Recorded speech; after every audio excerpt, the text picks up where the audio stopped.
Ya. Seperti itu. Kalau Bapak sendiri tadi yang disampaikan ada podcast atau itu tadi Iya, itu dengan perkumpulan bidan iya, iya, iya. itu apakah uh, menjelaskan sebenarnya regulasi ini tuh tujuannya apa? Nanti sama buku tonton TV Oke, siap, Pak. mau aku lapo itu wilayah dari BKKBN jangan saya gitu loh ya. Oke, siap, Pak. Iya, ya, saya akan bicara dalam konteks saya melakukan riset sederhana. Saya dalam kapasitas sebagai guru pendidikan agama Islam. Selain itu juga saya sebagai sekretaris Dewan Pimpinan Majelis Ulama Indonesia Kabupaten Jombang punya tanggung jawab bicara seperti itu. Gitu. Nah, soal itu memang wocon di zaman cermati podcastnya ya talk show-nya itu kemudian sampean analisa sendiri. Gitu. Jangan itu bukan wilayah saya. Oke, kami dari mahasiswa Unhasi. Di sini saya ingin wawancara dengan Pak Nine, panggilannya jenengan? Saya Pak Nine Adian Maulana. Gelar akademik jenengan? MPDI.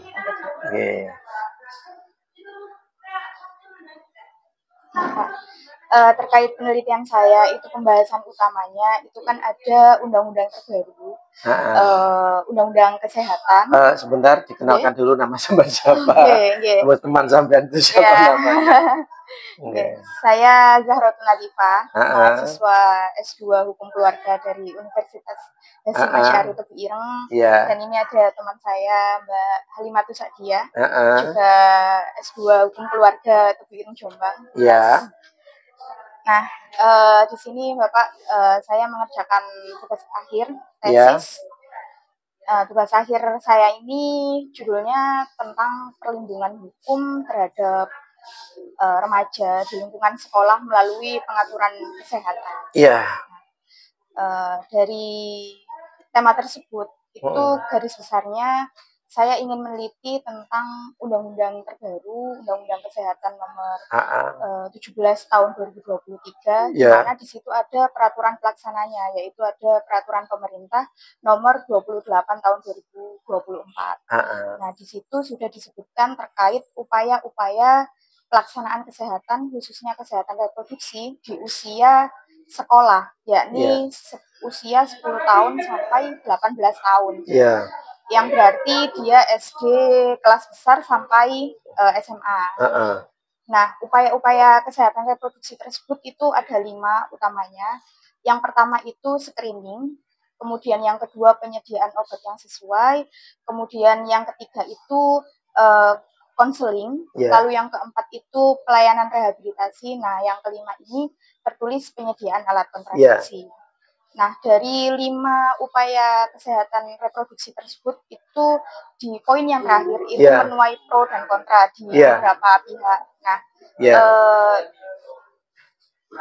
tema tersebut itu, permasalahan hukum tersebut itu yang nanti akan kami angkat di tesis kami. Nah, Bapak selaku guru pendidikan agama Islam di SMA Negeri 2 Jombang ini, di sini kami mohon ketersediaan Bapak untuk memberikan jawaban dari beberapa pertanyaan saya terkait hal tersebut, khususnya dari sudut pandang guru agama Islam mengenai aturan terbaru tersebut. Mungkin bisa saya mulai dengan pertanyaan yang pertama, Bapak. Sama agak mundur, nak, biar gambar sama. Gitu. Mungkin bisa saya tanyakan yang pertama itu, apakah ada materi, Pak, yang berhubungan dengan menjaga kesehatan atau menjaga diri dalam buku ajar pendidikan agama? Kalau dalam pendidikan agama Islam, di kurikulum ini tidak ada yang kemudian berkaitan dengan secara fikih, berkaitan dengan kegiatan reproduksi. Setahu saya itu hanya pada adab. Jadi adab, ada pergaulan gitu ya. Kemudian kemudian ada lagi kajian Islam itu tentang menjauhi perilaku zina. Seperti itu, menjauhi perilaku zina. Tapi kalau berkaitan dengan kesehatan reproduksi secara khusus, lebih-lebih dalam tinjauan fikih, Belum ada. Setahu saya seperti itu. Ya.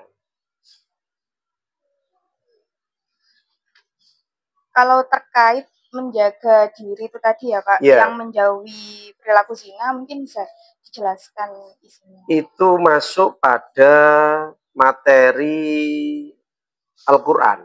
Jadi di dalam struktur mata pelajaran pendidikan agama Islam itu kan ada Al-Quran, Al-Hadis, Akidah, Akhlak, dan Tarikh atau sejarah.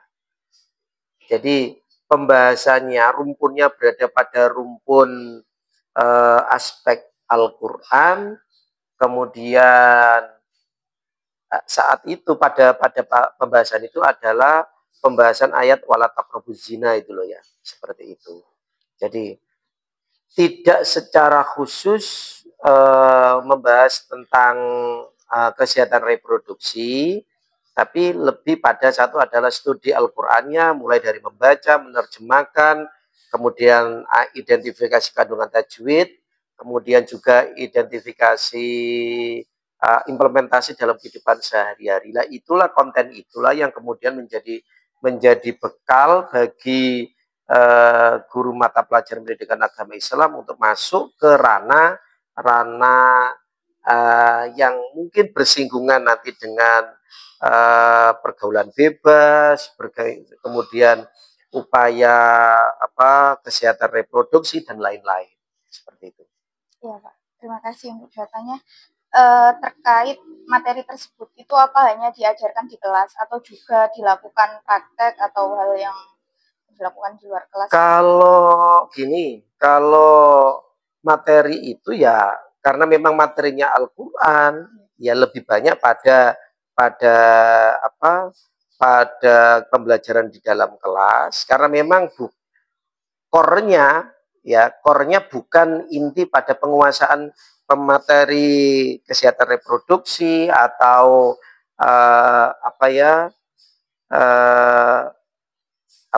upaya untuk mempraktikkan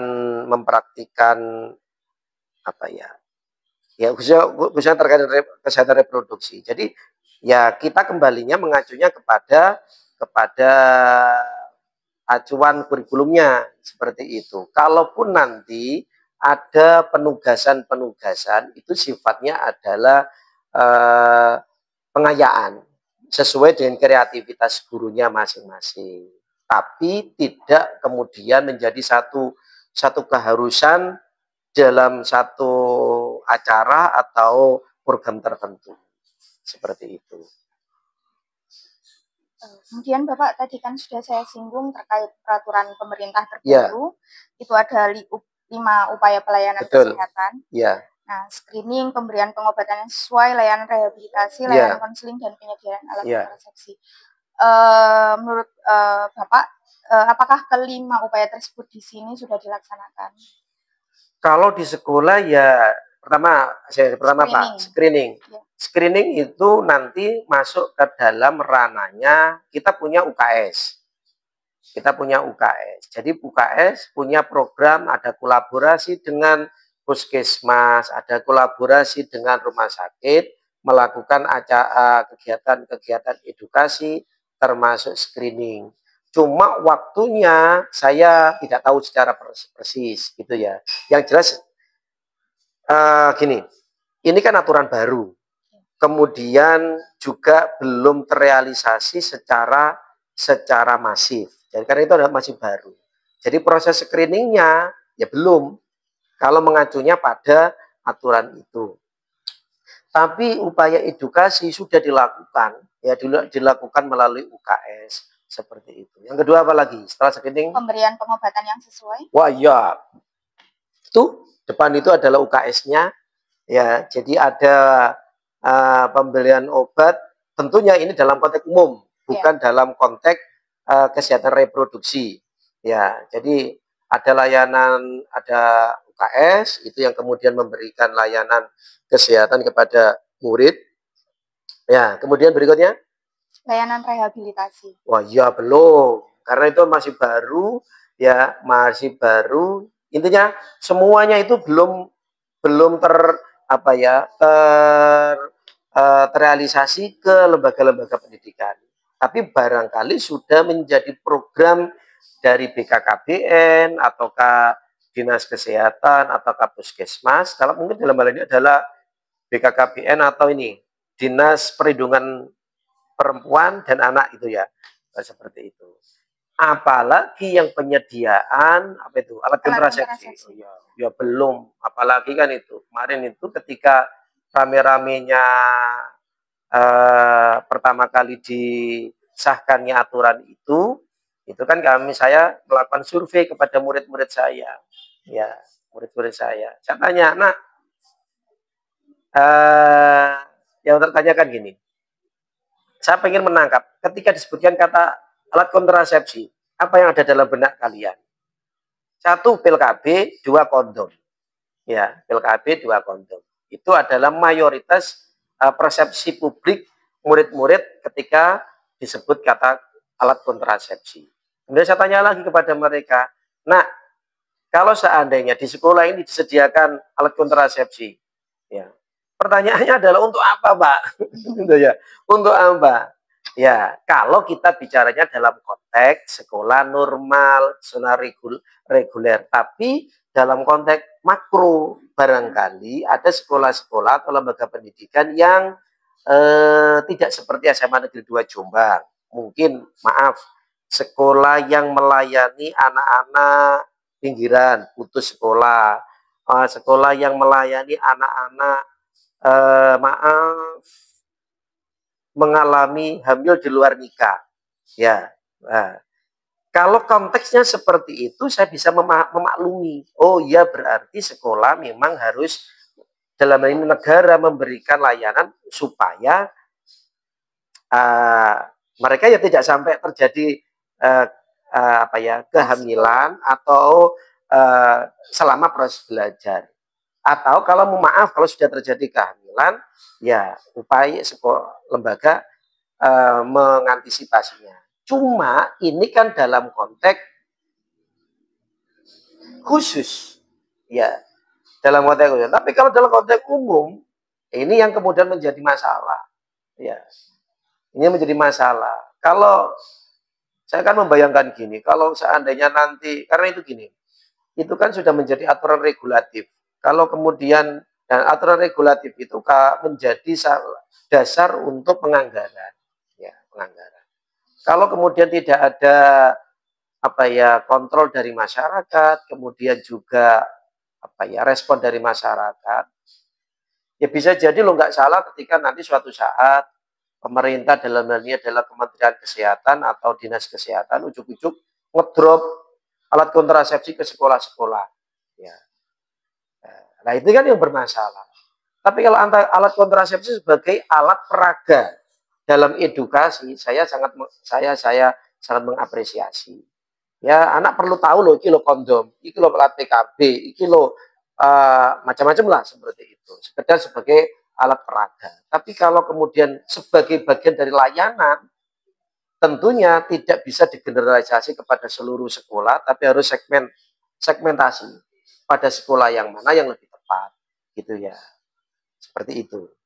Kalau seandainya berkaitan dengan reproduksi, kalau memang seperti itu, lebih baik pemerintah itu daripada dengan adanya regulasi seperti itu. Kalau kemudian nanti ada penganggaran dan harus di-drop ke sekolah-sekolah, daripada ngedrop alat kontrasepsi, mending ngedrop pembalut wanita. Ya, karena apa, ini kan kebutuhan real. Ya.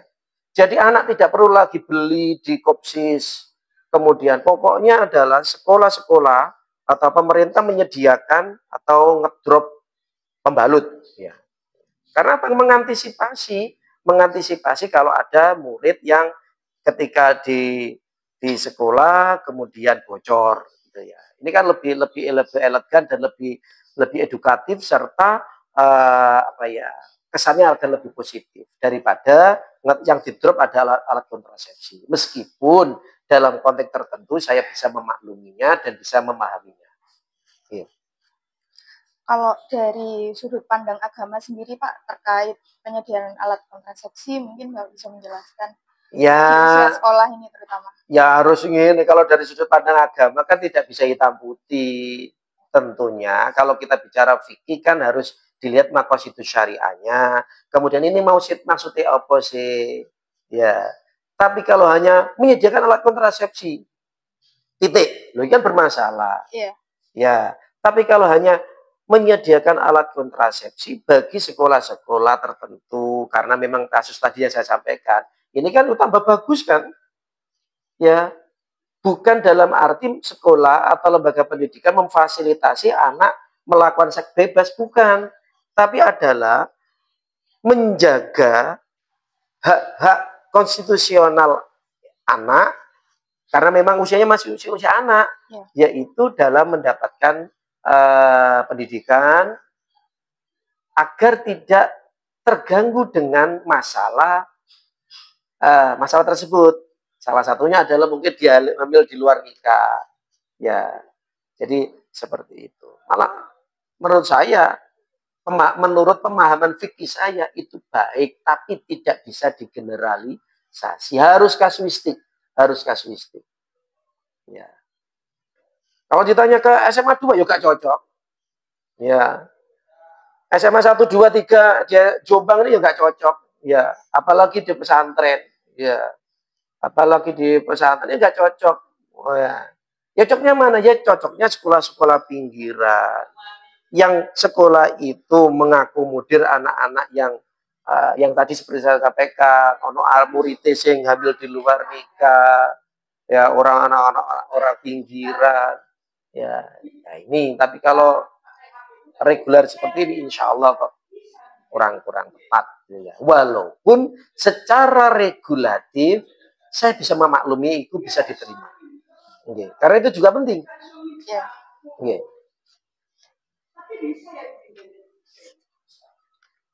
Mungkin Kak.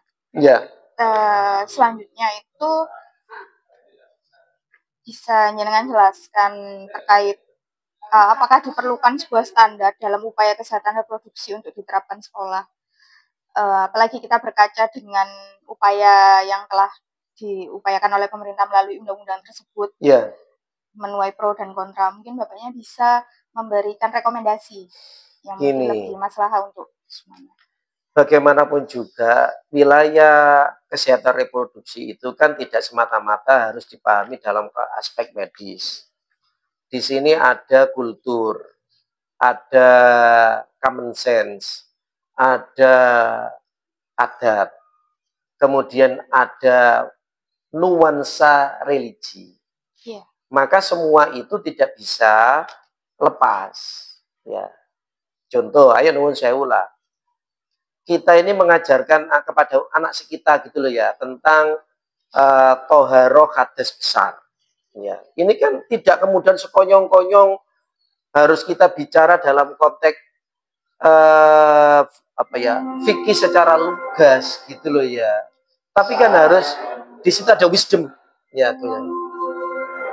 Contoh, anak bertanya, ya yang dimaksud dengan mandi besar itu apa? Loh, redaksi ini kan sebenarnya sederhana. Tapi kalau kemudian tidak dikomunikasikan dengan baik oleh orang tua, kan jadi masalah. Ya. Jadi bicara kesehatan reproduksi itu penting karena itu juga bagian dari syariat. Cuma dalam proses edukasinya, dalam proses penerapannya atau implementasinya ini harus saling berkelindan. Gak iso lugu, ya ngomong juga secara vulgar gitu ya. Apalagi kita ini ya tadi orang beradab, orang timur, religius, ya kan, ya kudu hati-hati, ya kudu hati-hati. Dan selain itu juga kan ya apa ya? Islam itu kalau kita mengacu pada Al-Qur'an. Al-Qur'an itu kalau bicara tentang dalam masalah-masalah sifatnya keintiman privasi itu kan tidak vulgar. Ya, tidak vulgar.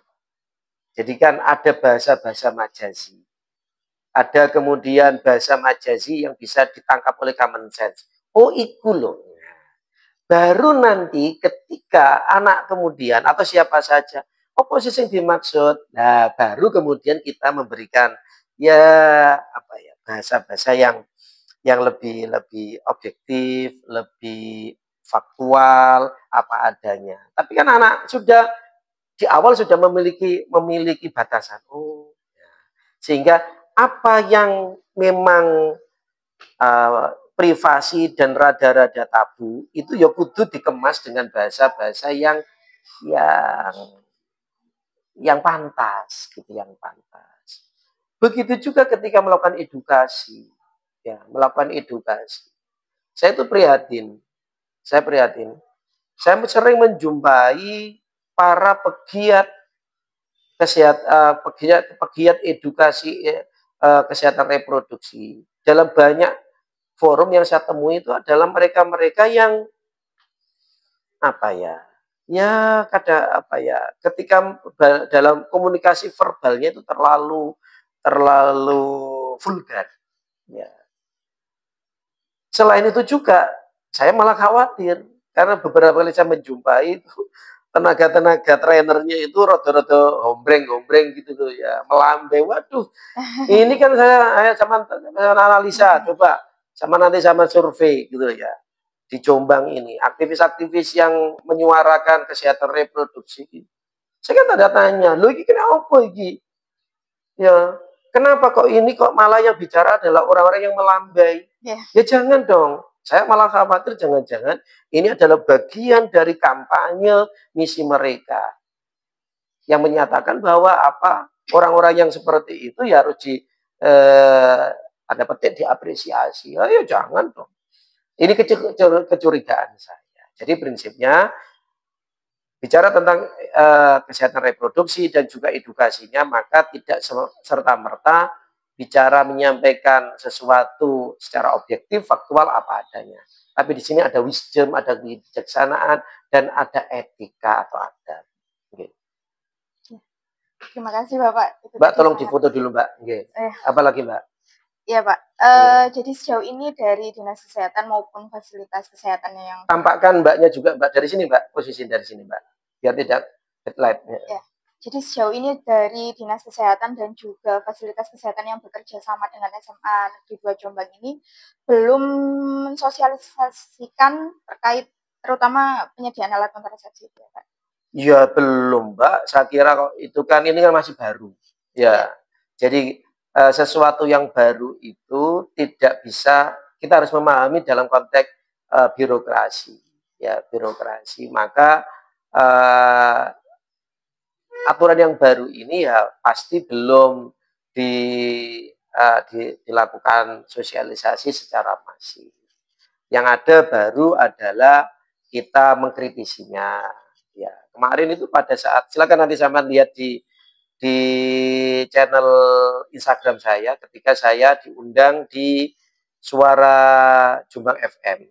Ya, karena saya membuat riset sederhana, kemudian sama Suara Jombang FM, Pak Adin, ayo di talk show kan, oke, gitu ya. Silakan nanti sampai lihat di akunnya Pak Guru Nina, baik di YouTube maupun di Instagram, ya. Nanti coba saya kirim linknya. Itu adalah obrolan saya atau secara lengkapnya nanti sampai lihat di rekamannya Suara Jombang FM ketika saya bicara dalam mengkritisi regulasi ini dipanelkan dengan Ketua Asosiasi Bidan yang juga menjadi trainer atau pendamping pokoknya yang ke masyarakat gitu ya. Silakan nanti itu kita bicara gitu ya, seperti itu. Intinya memang regulasi ini tidak murni tujuannya baik. Tapi kalau memang tidak ada yang mengkritisi, ya kekhawatiran itu akan menjadi atau gini, pemerintah tidak akan ada kontrol. Ya, saya bisa memahami api kok, ya api, ya. Karena apa? Ketika saya menolak sekolah kok dikasih alat kontrasepsi, itu kan saya bicara dalam konteks normal. Ketika bayangan saya SMA Negeri 2 Jombang, sekarang tertib, SMA 1, 2, 3. Tapi ada kemudian arek-arek sekolah-sekolah sing muridnya naudzubillah min dzalik, kemudian terjadi kehamilan. Nah, padahal dia punya hak mendapatkan pendidikan. Nah, bayangkan kalau kemudian sekolah tidak menyediakan alat kontrasepsi, atau nuwun sewu, anak tidak kemudian anak putus sekolah kemudian dilayani dalam pendidikan, guru sampai hamil, padahal dia sudah punya suami. Nah, kan sekolah ya kan, kalau ini hamil kan nanti akan yang bermasalah juga sekolah. Maka sekolah, negara memberikan layanan kayak ono alat kontrasepsi supaya selama proses belajar dia tidak sampai hamil. Ini dalam konteks khusus sekolah-sekolah itu. Tapi nek SMA 2 yojo, SMA 2 arek api-api, SMA 1 2 3 arek api-api, apa meneh arek nang tebu ireng. Tambah diculek iki para muasise iku lho ya. Ya, tapi kalau kemudian sekolah-sekolah yang memberikan layanan dan itu ada ya seperti itu, maka ayo kita support. Gitu yang bisa saya. Ya, memang dalam peraturan pemerintah tersebut itu tidak ada pasal penjelasan, Pak. Jadi memang di pasal 103 itu 5.5 ayat itu untuk penyediaan alat kontrasepsi hanya tertulis itu. Ya, ya mestilah nanti maka nanti biasanya nanti ada aturan turunannya. Nah, ya. Seperti itu. Kalau Bapak sendiri tadi yang disampaikan ada podcast atau itu tadi itu dengan perkumpulan bidan. Iya. Itu apakah menjelaskan sebenarnya regulasi ini tuh tujuannya apa? Nanti sama tonton TV aku lapo. Itu wilayah dari BKKBN jangan saya gitu loh ya. Oke, siap Pak. Ya, saya akan bicara dalam konteks saya melakukan riset sederhana. Saya dalam kapasitas sebagai guru pendidikan agama Islam. Selain itu juga saya sebagai sekretaris Dewan Pimpinan Majelis Ulama Indonesia Kabupaten Jombang punya tanggung jawab bicara seperti itu. Gitu. Nah, soal itu memang wocon di zaman cermati podcastnya ya, talk show-nya itu kemudian sampean analisa sendiri. Gitu. Jangan itu bukan wilayah saya.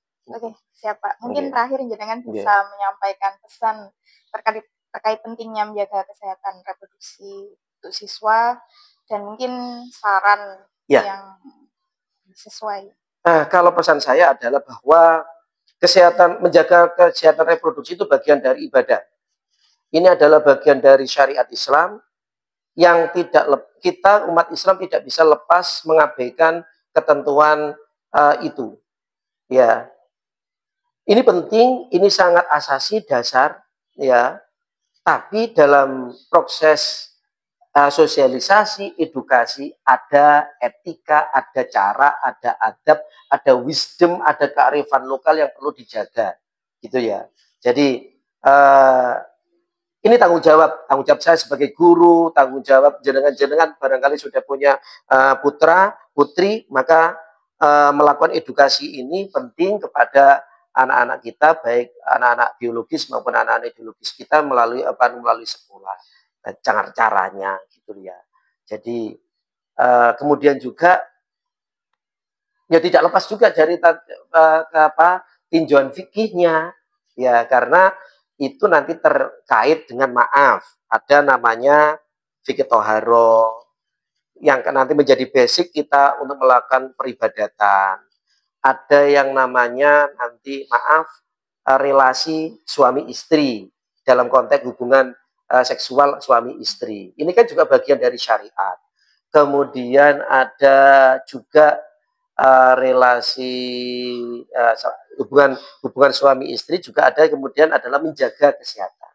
Karena apa? Bagaimanapun juga mayoritas yang menjadi korban atau tingkat kematian itu akibat masalah seperti ini mayoritas adalah perempuan. Maka negara, agama harus hadir memberikan advokasi perlindungan kepada perempuan. Ya, seperti itu. Jangan dipotong-potong. Ya, intinya kita harus integral, terpadu, bahwasanya semuanya itu penting. Cuma harus ada etikanya. Demikian, Mbak.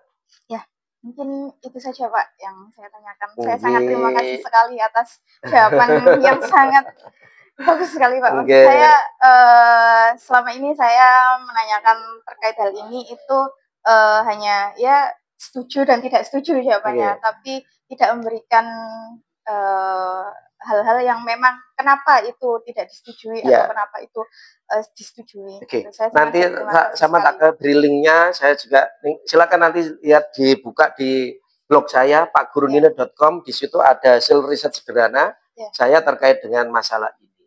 Gitu. Nanti saya kirimkan linknya. Terima kasih Mbak. Apa jenisnya? Mbak Iva. Mbak Iva, kemudian Mbak Sadia. Mbak Sadia. Gitu. Semoga tesisnya segera selesai. Amin. Yang wisuda Mbak Sadia juga sudah selesai. Prosesnya itu proses proses masih proses lama atau proses dekat? Oh ya, tentang apa sebenarnya?